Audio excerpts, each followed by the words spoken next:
Assalamualaikum warahmatullahi wabarakatuh. Perkenalkan, nama saya Arfi Samanta, Prodi HKI kelas B, NIM 22301002. Ya, di sini saya akan mereview materi tentang advokat, yakni pengertian, filosofi, dan tujuan advokasi. Yang pertama, yakni tentang pengertian advokasi. Pengertian advokasi secara bahasa yakni membela, dan secara istilah telah dikenal luas di masyarakat. Ini tersebar dalam berbagai media massal. Orang yang berprofesi untuk melakukan advokasi disebut dengan advokat, baik di dalam maupun di luar pengadilan. Kemudian berpijak pada liter Najul, pekerjaan sosial advokasi dapat dikelompokkan menjadi dua jenis, yaitu advokasi kasus dan advokasi kelas. Advokasi kasus ialah kegiatan dilakukan seorang pekerja sosial untuk membantu klien agar mampu menjangkau sumber atau pelayanan sosial yang telah menjadi haknya. Yang kedua, advokasi kelas menunjuk pada kegiatan-kegiatan atas nama kelas atau sekelompok orang yang menjamin terpenuhnya hak-hak warga untuk menjangkau sumber atau memperoleh kesempatan-kesempatan. Advokasi kelas ini fokus pada mempengaruhi atau melakukan perubahan hukum dan kebijakan publik pada tingkat lokal maupun nasional. Advokasi kelas ini melibatkan proses-proses politik yang diajukan untuk mempengaruhi keputusan-keputusan pemerintah yang berkuasa. Kemudian filosofi advokasi. Filosofi advokasi bersumber pada hak asasi manusia atau bisa disebut HAM. Ya, ini bahwa setiap manusia di dunia ini memiliki hak fundamental, yaitu anugerah Tuhan.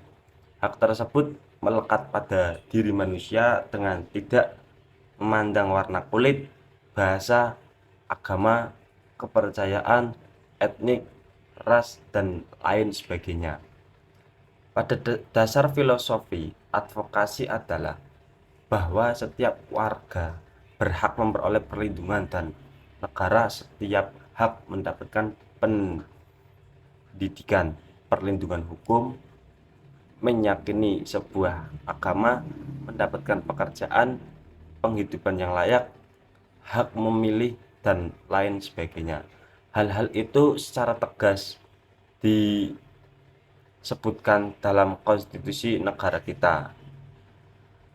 Aspek filosofis atau filsafat dalam advokasi berfungsi sebagai kerangka konseptual untuk memahami nilai, prinsip, dan landasan yang dapat dijadikan acuan dalam aktivitas pengadvokasian.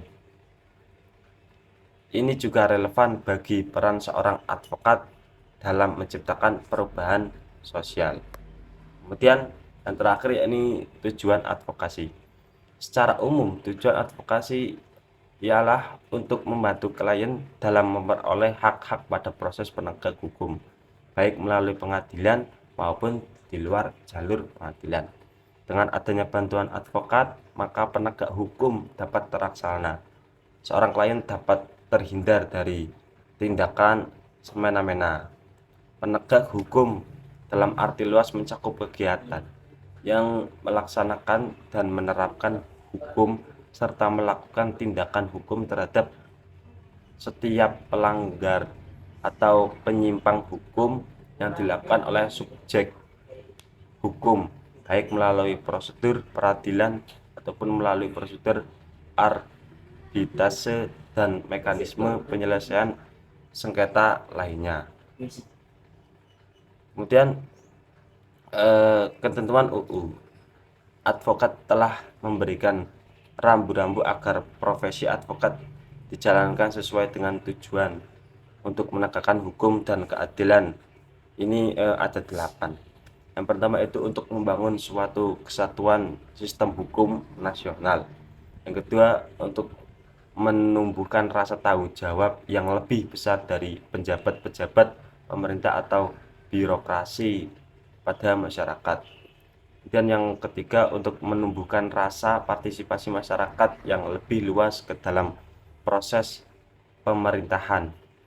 Kemudian yang keempat, untuk memperkuat profesi hukum. Yang kelima, membentuk pemahaman maupun kesadaran terhadap suatu masalah. Dan mengubah suatu sistem atau lembaga proses, program, kebijakan agar responsif pada suatu kebutuhan. Yang ketujuh yaitu menolong suatu kelompok yang ditolak oleh suatu lembaga atau sistem pelayanan. Yang terakhir, melakukan tindakan nyata atas solusi masalah. Ya, itu saja yang dapat saya sampaikan. Kurang lebihnya mohon maaf. Assalamualaikum warahmatullahi wabarakatuh. Jeng jeng.